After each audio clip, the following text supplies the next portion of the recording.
कर्नाटकीच्या राजाला विचारावा कि राजन, हमने सुना है तकल्लुफ है जिंदगी में बड़ी मुकर्रर है और हमें भी गुरूर है कि आज आपके पास सब कुछ है, लेकिन आपके पास हाथी ही क्यों नहीं? क्यों नाही हाती? आता काय उत्तर द्यावं राजांनी? या कधी आमच्या भागात, आत्ताच्या नाही जुन्या कालखंडात. पिमगिरीगड, छत्रपती शिवाजी महाराजांचा जन्म व्हायचा, पण इतिहासातल्या काही घटनांमुळे निजाम पाठीशी होता नगरचा. शिवनेरीच्या गडाची जावं, पण यदा कदाचित आपलं नशीब बलवत्तर असतं, प्रारब्ध आपलं चांगलं असतं, तर आपल्या पेमगिरी गडावरती महाराजांचा जन्म झाला असता. पण शिवनेरी काही दूर नाही. आत्ताचा आपला काही भाग अजूनही असा आहे जिथं नेटवर्क नाही. तेव्हा एवढ्या मोठ्या हत्तीचं नेटवर्क कुठून सापडायचं त्या कालखंडात?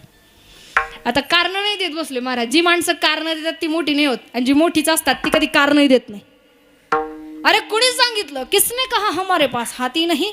कोणी सांगितलं तुम्हाला आमच्याकडे हत्ती नाही? आमचा हा एक एक मावळा 100 हत्तींच्या बरोबरीचा आहे. 100 हत्तींच्या मावळ्याचं ऊर भरून आला. राजानं आमचं कौतिक केलं. हान मावळे शिरताना उभे आहेत, एक एक मावळा. आता त्या कर्नाटकीच्या राजाने विचारलं, अगर ऐसा है तो हमें भी परखना है, इम्तिहान लेना है, किस किस्म का हाथी आपके पास है? परीक्षा बघायची. खुशाल घ्या, खुशाल घ्या. दिवस ठरला. गावागावामध्ये दवंडी पिटवल्या गेली. ज्यांना कोणाला हत्तीची माणसाची झुंज बघायची असेल त्यांनी ठरलेल्या ठिकाणी या. ठिकाण ठरलं. उंच उंच गोलाकार आसन व्यवस्था. छत्रपती शिवाजी महाराज कर्नाटक प्रांतीचे राजे विराजमान झाले. आता गावाच्या गावा माणसाच्या माणसं येऊ लागली, लोटू लागली. हे बघण्याकरता का हत्तीची माणसाची झुंज असते तरी कशी? इशारात झाली. मधोन्मत्त हत्तीला 100 हपशी ओढत ओढत ओढत ओढत आणतायत. एका हपशाचं वर्णन इतिहासामध्ये येतं अत्यंत क्रूर आणि पराक्रमी. एका हपशाचं वर्णन इतिहासात अत्यंत क्रूर आणि पराक्रमी येतं. तिथं 100 हपशी फक्त एका हत्तीला ओढत असतात. त्या एका हत्तीची ताकद आता काय असावी ती इतिहासात जाणू. एक झटका दिला हत्ती, एक झटका दिला. 100च्या 100 भागची माळ पळायला लागले. 100च्या 100 भागची मागं पळायला लागले. हत्तीने इशारात घेतला.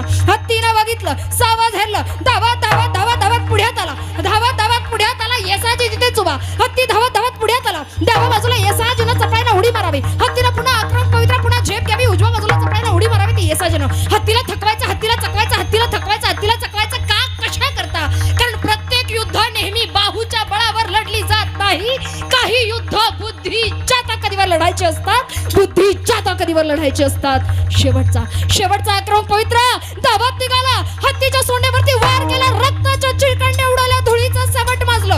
नजरेला काही दिसत नाही. आसन व्यवस्थेवरची माणसं उठून उभी राहू लागली. अरे गेला वाटतं, मेला वाटतं. एवढासा हा माणूस हत्ती पुढे टिकतो तरी कसला? अरे गेला